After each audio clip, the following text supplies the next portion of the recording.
Welcome to DelphStack. Today, I will show you how to change the language in Battlefield 6 using both Steam and the EA app. This guide is simple and works for most players on PC. First, let's start with the Steam method. Open Steam and go to your library. Find Battlefield 6 in your game list. Right-click on the game and click on Properties. A new window will open. Make sure you are in the General tab. Here, you will see the language option. Click on the drop-down menu and choose the language you want to use. After selecting your language, close the window. If the game is running, restart it. If Steam needs to download new language files, wait for the update to finish before launching the game again. Now let's look at the EA app method. Open the EA app and go to your library.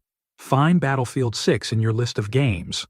Click on Manage, then select View Properties. You will see a language drop-down menu. Click on it and choose your preferred language. After that, click Save. The EA app will now download and install the required language files. Once the update is complete, launch the game and your new language should be active. That's how you change the language in Battlefield 6 using Steam or the EA app.